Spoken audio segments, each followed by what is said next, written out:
मंत्री चंद्रशेखर बावनकुळे ने महसूल विभाग के आस्थापना आरआर की अधिसूचना जारी कर लंबित प्रक्रिया पूरी होने की जानकारी दी। नागपुर के मुद्दों पर 27 जुलाई को विशेष बैठक होगी। यूनिकॉर्न मामले में जांच के संकेत दिए गए, जबकि पेपर लीक आंदोलन पर सरकार ने विपक्ष को निशाना पर लिया है। 1977 नंतर महसूल खात्याचा आस्थापनेचा आरआर काल आम्ही नोटिफिकेशन काढलेलं आहे। नोटिफिकेशन आज प्रसिद्ध झालं आहे। माननीय मुख्यमंत्री देवेंद्र फडणवीसजींनी या आरआरला मान्यता दिली आणि एक अत्यंत जी खूप दिवसाची रखडलेली ही प्रक्रिया होती आस्थापना विषयक, त्या प्रक्रिया आता पूर्ण झालेल्या आहेत। मी सर्व महसुली अधिकाऱ्यांना खूप खूप शुभेच्छा देतो की अत्यंत त्यांच्या आयुष्यातला महत्त्वाचा जो आस्थापनेचे प्रमोशन असतात किंवा त्यांचे अपॉइंटमेंट असतात, ह्या महत्त्वाच्या निर्णय काल झालेला आहे, त्याचं नोटिफिकेशन निघालेलं आहे। नागपूर शहराच्या आमदाराची मागणी आहे की वेगळी डीपीसी व्हावी, पण असं करता येत नाही। एका जिल्ह्याला एकच डीपीसी असतं, पण एक बाब मान्य केली की त्यांचे जे काही प्रश्न आहे डीपीसी आणि जिल्हा संबंधी किंवा शहरासंबंधी, त्यावर 27 तारखेला नागपूर शहरापुरत्या विषयाकरता वेगळी चर्चा ही आयोजित केलेली आहे।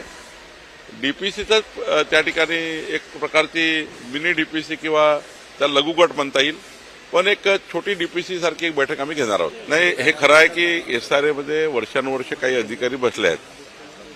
तर मुख्यमंत्री याचा तपास करतील, पण तिथे काय घोटाळा झाला हे मला आज तर माहिती नाही, पण निश्चितपणे मी समजून घेईल आणि माननीय मुख्यमंत्र्याकडे तक्रार झाली असेल तर माननीय मुख्यमंत्री चौकशी करतील। नाही, चौकशी होतच ना, जर सरकारकडे तक्रार आली तर चौकशी करावंच लागतं, ती मॅन्डेटरीच आहे, ते आम्ही करतोच आहे। पण आमच्याकडे आली, माझ्याकडे महसूल खात्याकडे आली तर मी करील, नगर विकासकडे केलं तर नगर विकास करेल, किंवा मुख्यमंत्र्यांकडे मुख्यमंत्री करतील। या देशाने पंतप्रधान नरेंद्र मोदीजींना 3दा पंतप्रधानपदी आरूढ केला आहे। 140 कोटी भारतीयांनी त्यांना मोदीजींना प्रचंड बहुमत दिलेलं आहे। सरकारच्या विरोधी भूमिका स्वीकारायच्या, खरं तर मी कालही सांगितलं की पेपर फुटलेला आहे, मान्यता आहे की ते चूक आहे, पण याचा अर्थ असा आहे की त्या धर्मेंद्र प्रधानजींनी पेपर फोडला किंवा सरकारने पेपर फोडला। एका सिस्टीममध्ये बदमाशी झाली आहे, त्याची जबाबदारी सरकारची आहे, नाही असं नाही, पण त्याची दखल घेतली आहे सरकारने। त्या ठिकाणी स्वतः सुमोटो सरकारने दखल घेऊन त्या ठिकाणी इन्व्हेस्टिगेशन एजन्सी नेमली आहे। आणि त्यामुळे मला असं वाटतं की हे आंदोलन केवळ नौटंकी आहे, देशाच्या युवकाचे माथे भडकवण्याकरता हे आंदोलन करताय।